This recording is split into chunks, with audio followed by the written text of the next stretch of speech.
Hello everybody, Andy here, and today I want to talk to you about my favourite kill team. That might be a little bit of a stretch, however, what I actually mean is not my favourite kill team per se. That's, you know, how long's a piece of string, right? They're all the best, and they're also all the worst. But I am moving house, and that means for at least a month, I don't have what I need to play every team, which is something I've always had available to me for the past 3 years. So instead, I have my tournament kit, which is one small, a 1.6 litre, really useful box. In here, I have everything I need. I've got all of the approved ops. I've got all of my dice. I've got all of my wound counters. I've got all of my order tokens. I've got everything. My 3 barricades, my widgets. I've got everything I need in this box, and of course I have one team. Now if I really wanted to, I could have fit 2 teams in here, but I didn't, so there you go. So what team is in the box? What's in the box? Is that the name of a game show? I'm not sure. And I want to talk to you about why I've picked the team that I've picked. Why now? And what were the other options? But first, can you guess which team is in this box?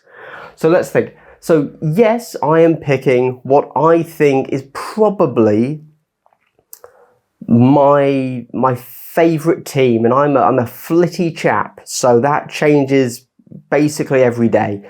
But I think that this team has a bit of everything, and it also has enough in it to keep me excited for the game. I'm not going to stomp anything. I'm also not going to get stomped by playing them. I want to take them to potentially everywhere, all over the world. I might even travel with them. This team is going to keep me happy with the game. So let's have a few thoughts about teams that I generally like but are not in this box. You build the anticipation, if you will.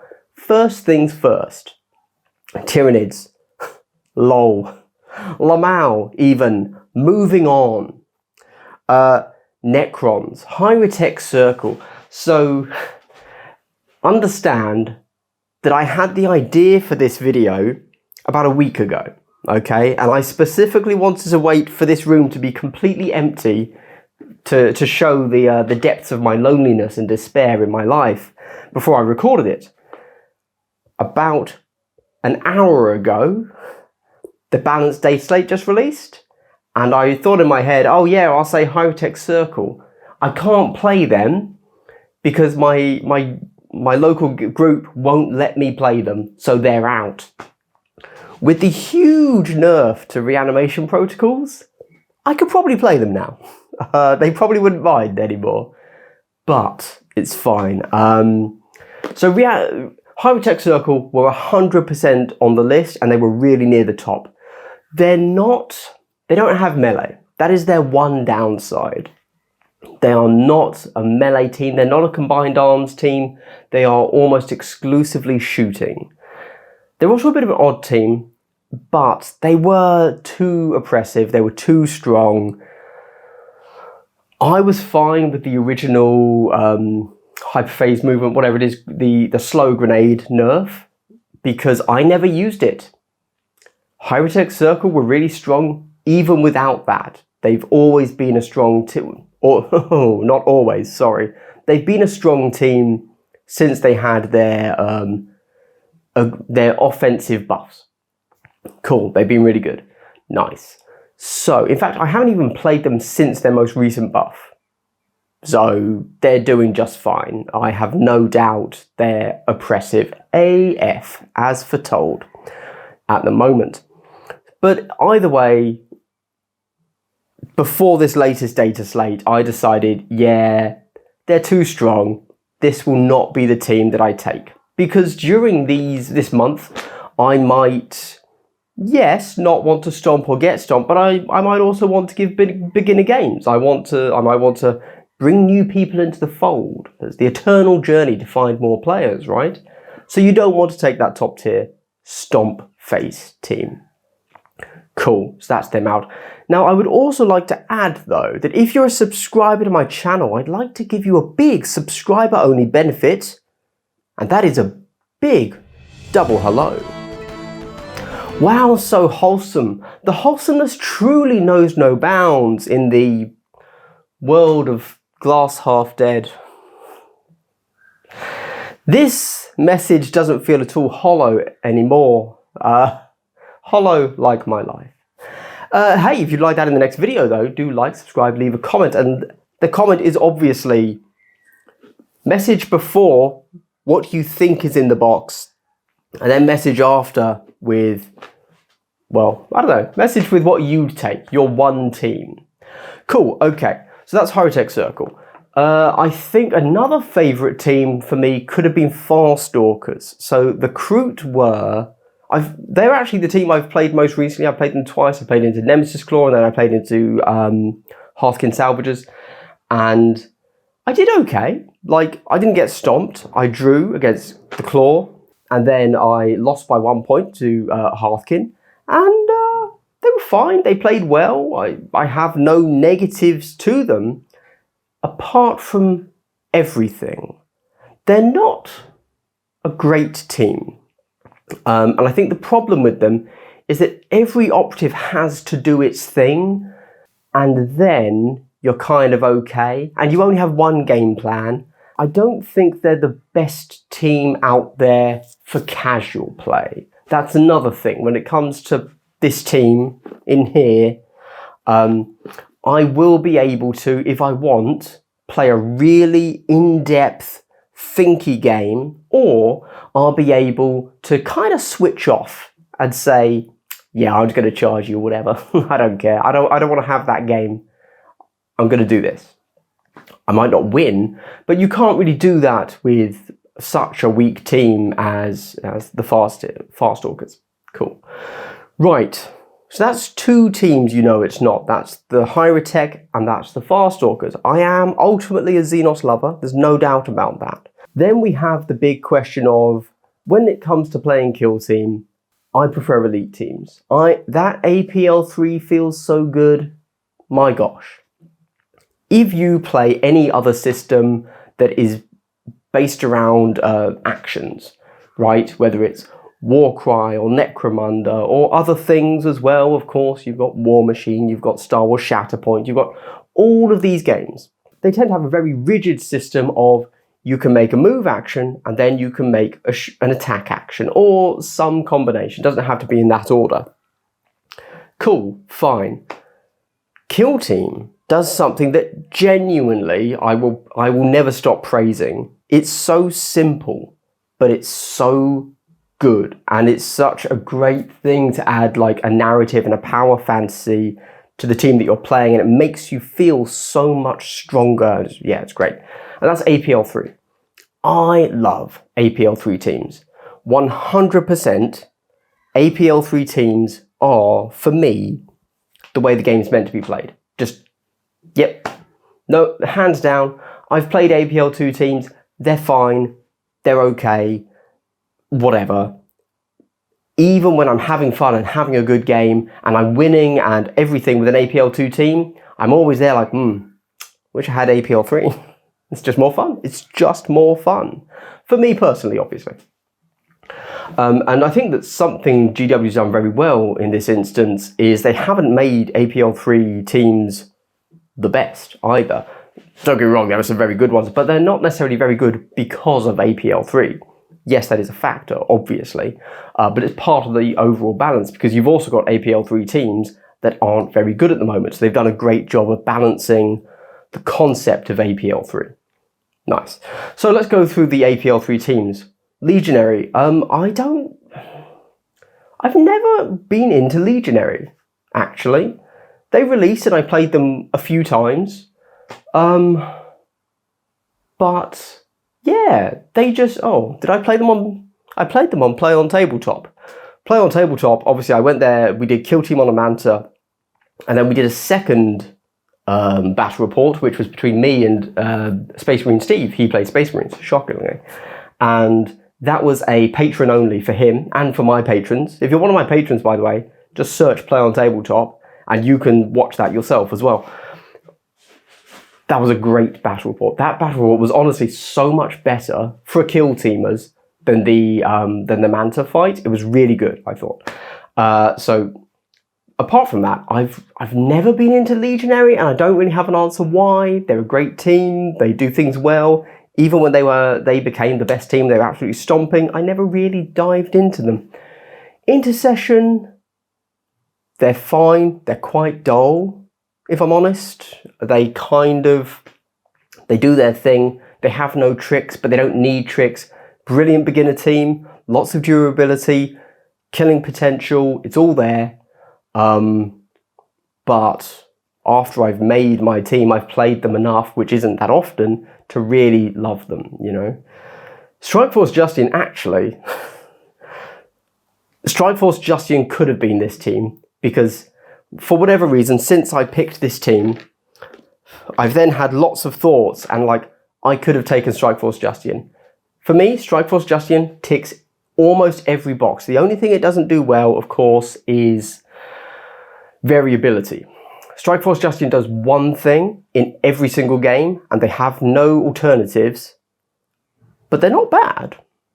And like, yeah, this team could have been Strikeforce Justinian. So if you guess Strikeforce Justinian, give yourself a pat on the back. Well done. But they're not. So there you go. Now, it has to be said that when playing these elite teams, one of the things that really, you've also got Warp Coven, obviously. You've also got, you could go Compendium with Death Guard, but it's not them. So there you go. Now, one of the things when playing an elite team that always annoys me is the best possible move in Kill Team. Do you know what it is? Every team, the best possible thing you can ever do. Do you know it? You do! That's right. It's out-activating your opponent and moving and getting a shot with your heavy weapon that kills the enemy, right? There's no way for them to respond to you, even if you're on Into the Dark, because of course non-reciprocal shooting exists. So you just tow out, pop them in the head with an overcharged plasma, call it a day. That is always 100% the absolute best thing you can ever do in Kill Team. That's just the way the game is. But elites can't do that.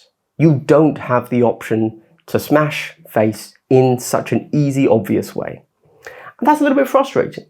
So one of the teams that gets around that a little bit, of course, is the Eldar. Those bastards, right? Jeez. G-dubs, you don't have to make Eldar OP in every system you do. I'm just throwing that out there. They can be mid. It's okay. We'd be fine with it for one game system. So anyway, the Void Dancers. They're actually... This team could also be Void Dancers. Void Dancers are a really good team, and they're also really good to play as, because you get 9 models instead of 6. There you go. That's just really good fun. Feels great. Feels absolutely brilliant to play. You are able to continue the opponent's activations a little bit longer than a 6 model team, so you're actually able to force them to play some of their larger units. So yeah, you still can't outlast till their final plasma move, obviously, but you're able to go a little bit further, and that's quite fun. Also, they're just a really strong team that you can play very brain dead. I haven't played them since they've had the flying nerf. That is a huge change, obviously. Big nerf. But they're still pretty capable of what they're doing. So that's okay. Which brings us to this team. It could also be Commandos. I'm going to throw Commando. I want to mention Commandos. Not Felgor. Felgor are too powerful. I wouldn't take Felgor. But Commandos could fit the bill, because they're also too powerful. But the Commandos could fit the bill because they're a mixed arms team. They're 10 models at 10 wounds, which is just so strong as a profile and a team makeup. And they feel good to play against. They don't cuck you. They do what they do. There's no denial. There's no just, hey, well, there's just a scratch, but you're never tricked into something. They're never really taking advantage of anything you do that you don't see coming. So if you know the core rules of Kill Team, Commando play those core rules. And you can be outplayed. They're a solid core team. There's no real tricks to them. They just do what they do. And that's always good. So if you lose to Commandos, that's a great lesson you can take, because you will have made a core rules mistake to lose to them, typically. And that's nice. That's always a good feeling. Cool. But it's not them. Which I think, from what I've accidentally leaked there, you might be able to guess what they are now before I reveal it. But my favourite team, that's how I've branded this game, this video, I'm sure, but whatever, it's not really, it's just my favourite team for now. My favourite team that I think is the best team in the game is Phobos. Now, you might ask, why Phobos? Let's start with APL 3. I just said, bloody love APL 3, mate. Top notch. Jolly good. No more need be said.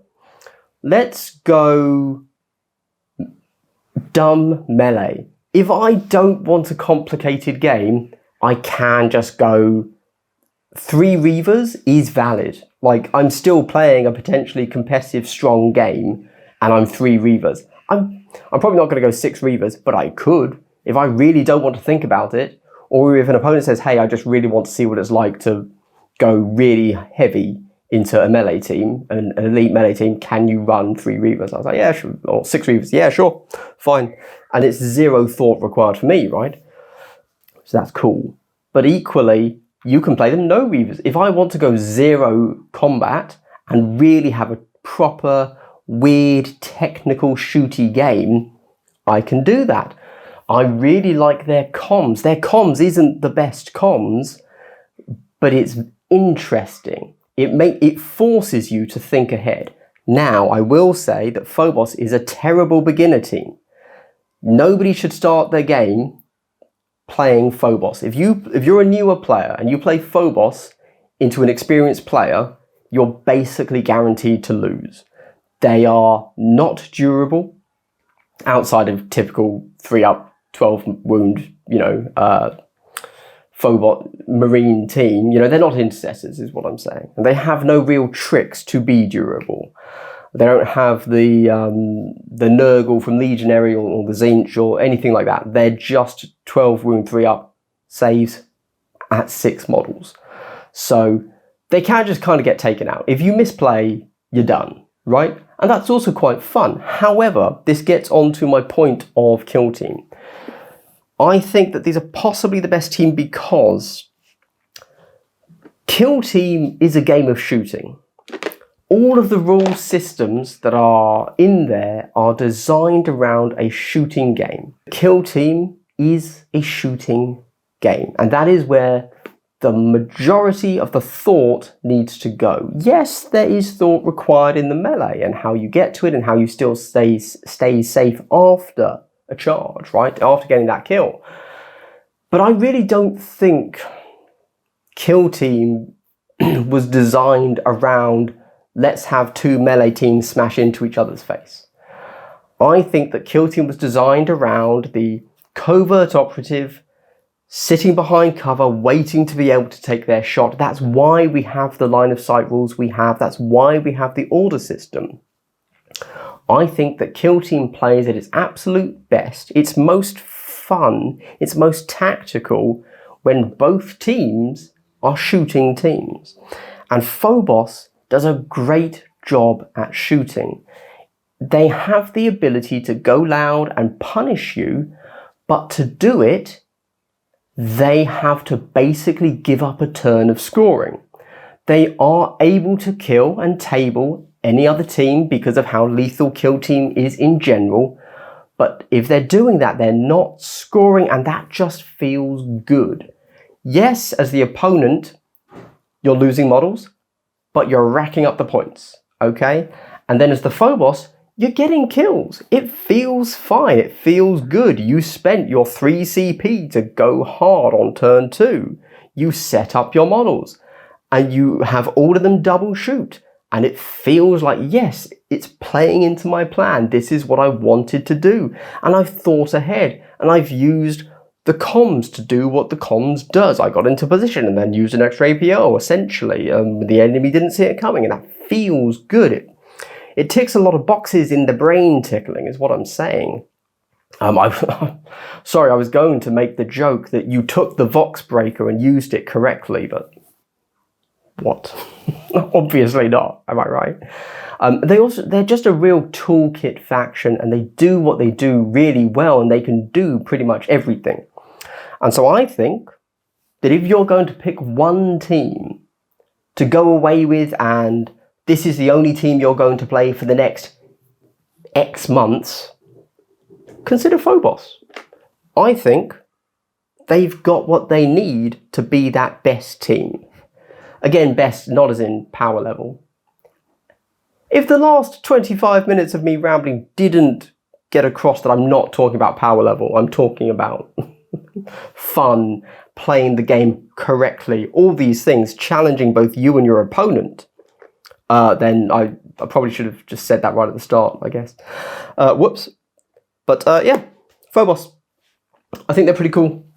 I think they're the correct team. I think they're the team that is the way the game's supposed to be played. So there you go. Cool, well thanks for watching everybody. This has been Andy. That's been Phobos. I've only got my phone to record and this empty room, which needs to be far more empty by tomorrow night. Otherwise, moving out's going to be a challenge for me, let me tell you that. So thanks for watching. Hey, you made it to the end of the video. I'd like to give you a big triple hello. Wow, wasn't that wholesome? The wholesomeness truly knows no bounds in this empty room and the cavern that is my life. I'm going through it, guys. I'm going to be honest with you. Thanks for watching, everybody. Talk later. Bye.